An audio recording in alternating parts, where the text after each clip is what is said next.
Ok? Vamos lá para o blog do editor, que desta vez vai abordar três edições de 2001, abril, maio e junho.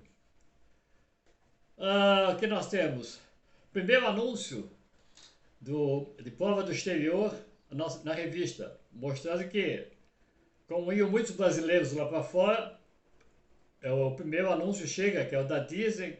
Depois Chicago também vai anunciar, mais um, acho que um ano seguinte. Bom, e aliás, os brasileiros sempre, os assinantes mandando relatos, né? Das provas que participam. E nós temos uma curiosidade: um assinante elogiando a Meire de Paris e outro criticando a mesma. Aí o surgimento da Maratona Bandeirantes, surgimento e nunca mais.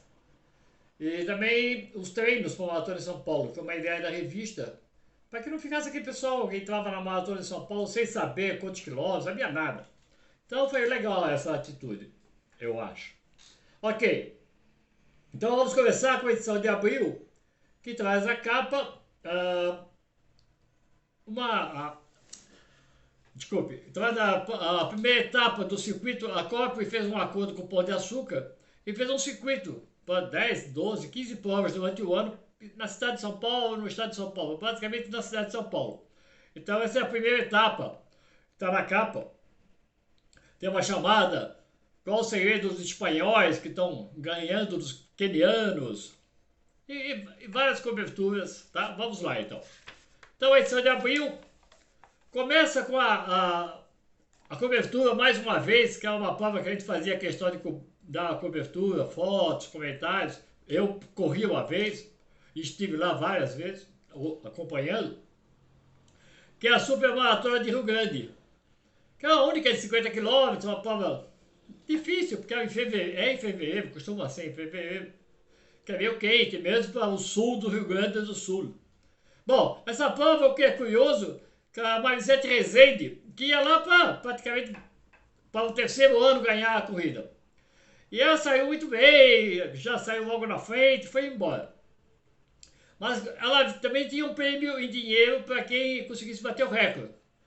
E ela estava lá, o marido dela, o companheiro dela, que é o Diamantino dos Santos, ficou lá apoiando, não sei o quê, e ela, faltando 2, 3 quilômetros para a chegada, ela passou mal, porque ela estava correndo contra o relógio para conseguir o recorde. E passou mal mesmo, desmaiou.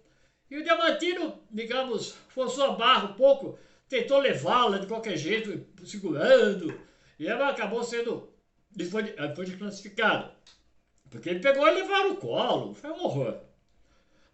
Bom, aí uma outra garota lá do sul ganhei a corrida e tudo bem. E a curiosidade do masculino é que o Lindenberg mais um outro corredor de Brasília chegam juntos, de mão dada, comemorando. Foi muito legal, muito simpático. A prova era legal, continua sendo legal. Para quem nunca fez os 50 quilômetros, vale a pena. Aí tem a cobertura então, da primeira etapa do circuito Corpore, Pão de Açúcar, um monte de gente. A prova, imagina, a Copa já é um excelente organizador, o Pão de Açúcar é um outro, excelente. Então a prova foi simplesmente perfeita, vai, estupenda, foi sensacional, e num lugar muito bonito. Deve ter ido para a cidade universitária, enfim, a prova perfeita. Aí eu queria lembrar que a gente tem como o colaborador de fisiologia, que é, nos meus anos, aí nós estamos em 2001, o Marco Albuquerque. Escreveu 3, 4 anos na revista. Falando de matérias técnicas, mas falando de coisa que a pessoa quer entender, né? De coisa do corpo humano e tal. Então o título já diz: para entender por que acontecem as queimas. Aliás, as queimas, no dia que alguém descobrir exatamente a razão, me avisem, por favor. Não, quer dizer que são várias razões. Se precisa estar bem treinado, não está bem treinado, força aí. Hidratação, tá, calor demais, não sei. Eu tive tantas quebras na vida que eu nem é um tema que eu não gosto nem de falar. Quebras e passar quase desmaiar de tanta dor e de passar o dia inteiro. Sabe quando você corre a maratona? Aí durante o dia você vai levando, come qualquer coisa, bom, agora eu vou dormir à noite e vou descansar. Aí você vai deitar e vem cãibra, você não consegue dormir, querendo dormir, cansadíssimo, né? porque as câimbras, horror. Bom, o que a gente tinha levantado junto à ESCOM, que eu já organizo a maratona de São Paulo, fiz uma sugestão, aliás, eu fiz um monte de sugestão, críticas, fazia críticas e falava, ó, tá errado isso, faz assim, poxa, é muito melhor para vocês, para nós, corredores e tal. E uma delas que eu sugeri foi, e as organiza treino, como o Rio de Janeiro fazia, na época que a Maratona do Rio era famosa, lá nos anos 80, do século passado,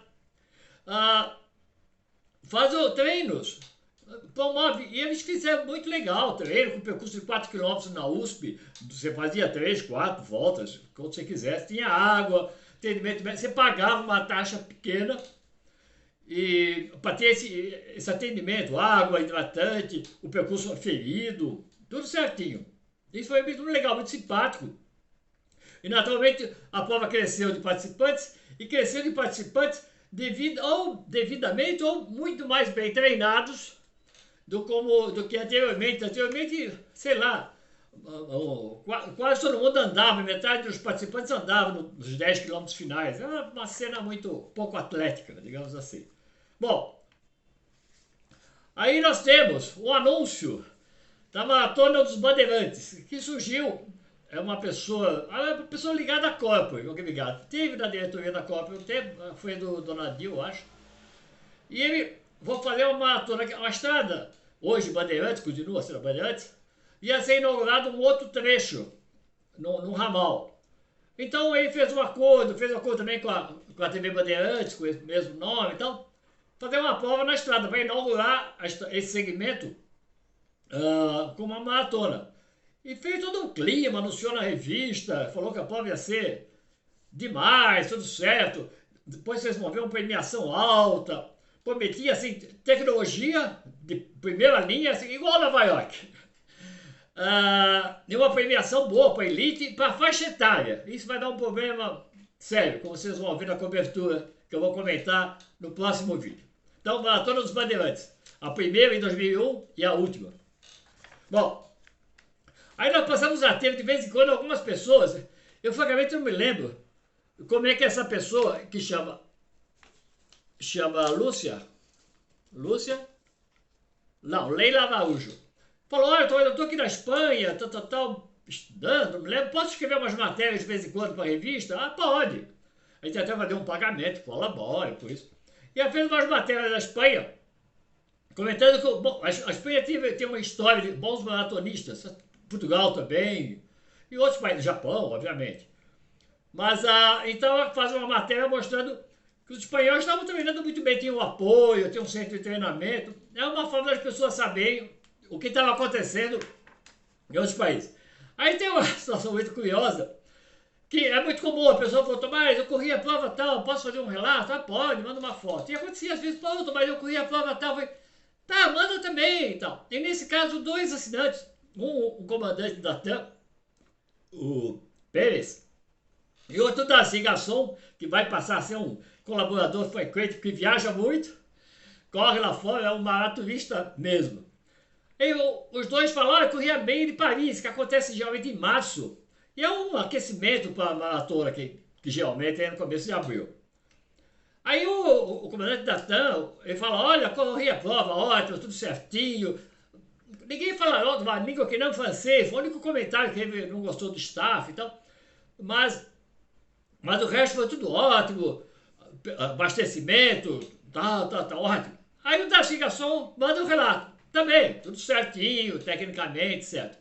Mas falou, mas a prova corre meio que um subúrbio de Paris, afastado daquele lugar que todo mundo conhece, Torre Eiffel, museu, tá aquela coisa do Sena, né? A prova largava num estádio de futebol, já não ali, meio no subúrbio, e ficava no subúrbio. E o Darcy Garçom falou, pô, um lugar horroroso, umas ruas, armazéns, tudo. Ninguém, obviamente ninguém na rua, veio na prova. E ele comenta, melhor eu correr lá, onde eu moro em São Paulo, na Moca, no lugar das fábricas, ali perto, porque é a mesma coisa, achou um horror, falei, nunca mais vou correr a meio do país. Ali fez um frio do cão, choveu, mas foi engraçado. Duas provas, a mesma prova com dois relatos. Um falando ótimo, outro falando mal. Então, são coisas. Aí também nós tínhamos de lembrar que nós tínhamos um colaborador que se propôs a escrever na revista, que é o treinador do Corinthians, o médico do Corinthians, Joaquim Grava. E escreveu 2, 3 anos na revista. Aqui ele fala sobre as tornozeleiras, joelheiras, que muito corredor gosta de usar. Eu acho que não tem função. Mas tem gente que gosta. Eu acho que é para, olha, meu joelhinho. Mas, enfim, quase ninguém usa, na verdade, atualmente. Bom, aí, como eu te falei há pouco tempo, num outro vídeo, comentei que um assinante, olha, eu fui fazer o caminho de Compostela com a minha mulher. Posso escrever? É um assinante muito legal, do interior de São Paulo. Manda aí, manda as fotos, como é que é o caminho e tal. Ficou legal. Aí também uma outra assinante, do Rio de Janeiro, fala, Tomás, eu fui fazer uma caminhada até o topo do Aconcagua.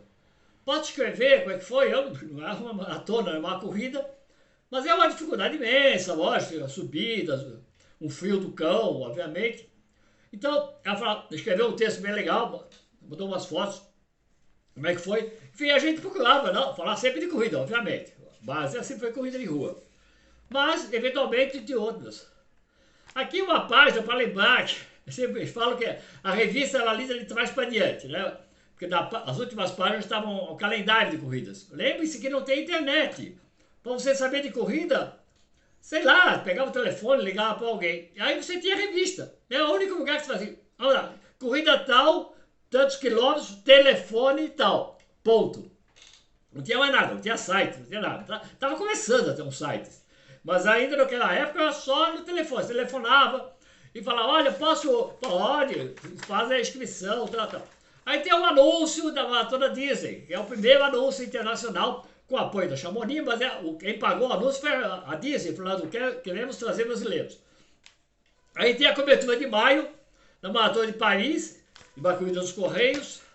Tem um anúncio da Adidas, de um circuito novo que ela surgiu, de circuito de treino. Porque ela tinha um tênis de trilha, então ela lançou um circuito de provas de trilha, né? Aí a cobertura da Maratona de Paris, foto de brasileiros, é a 25ª Maratona de Paris, que eu fiz, nem me lembro, eu fiz, foi minha terceira Maratona de Paris, enfim, consegui fazer 3 horas e meia, tal, minha meta. O que mais? Aí vem a Maratona dos Bandeirantes com a premiação, não só a premiação para elite, como na faixa etária. E até o sorteio de um carro entre todos os participantes, além de um carro para cada campeão também, que estava bombando, então todo mundo foi, sabia que a prova ia ser difícil e tal. Aí a Corp fazendo a sua corrida enorme, mais de 5.000 participantes numa meia maratona. Enfim, aí vamos para junho. É isso, né? É isso. Junho, aí a Maratona BR está aqui em cima, que começou a crescer, ela não vai ter a vida tão longa quanto a mãe, a Maratona de São Paulo, do Pão de Açúcar, né? Em São Paulo. Aí então tem a BR no Rio, revezamento, e a Tribuna de Santos, como sempre.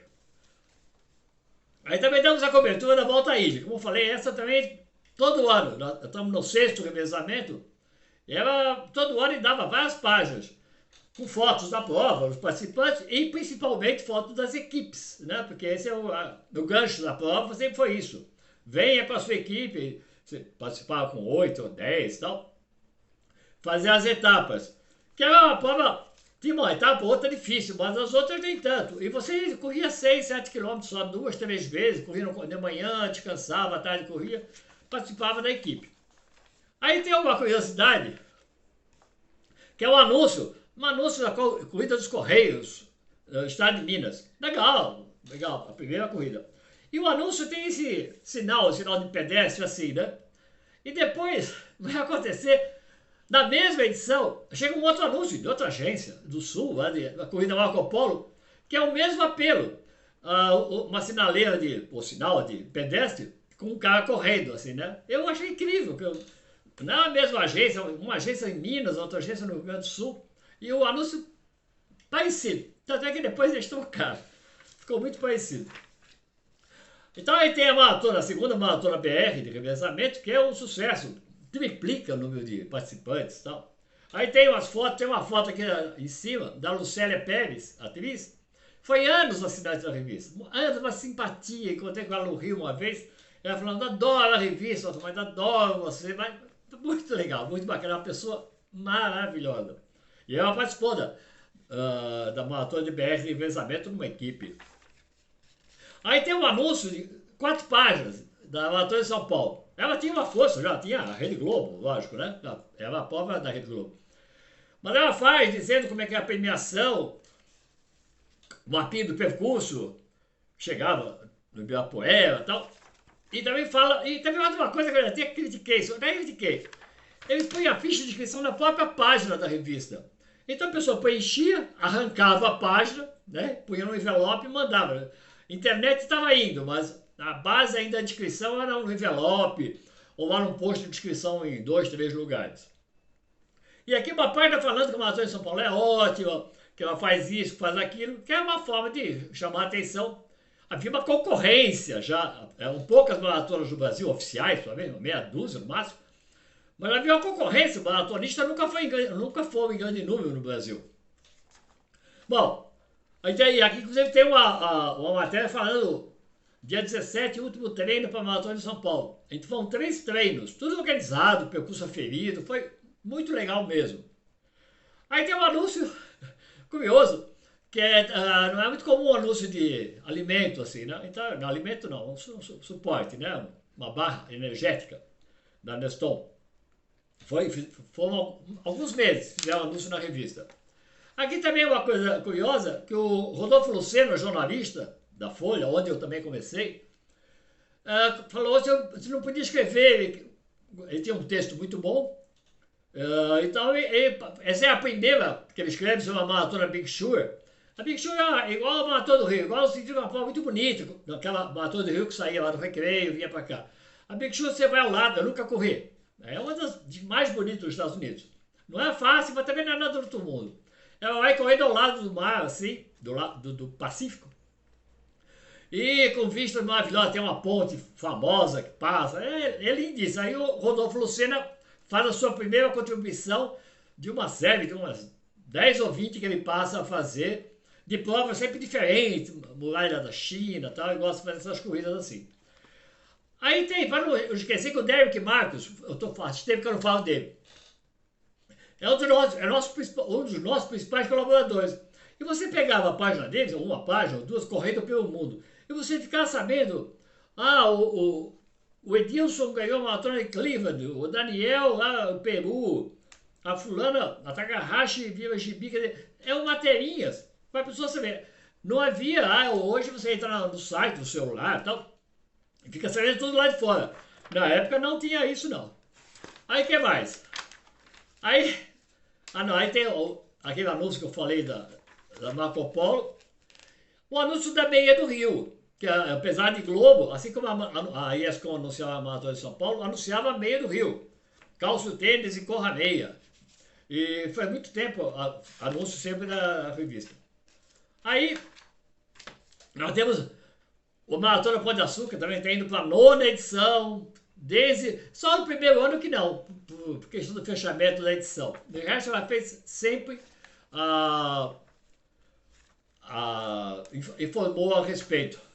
Ok, fechamos então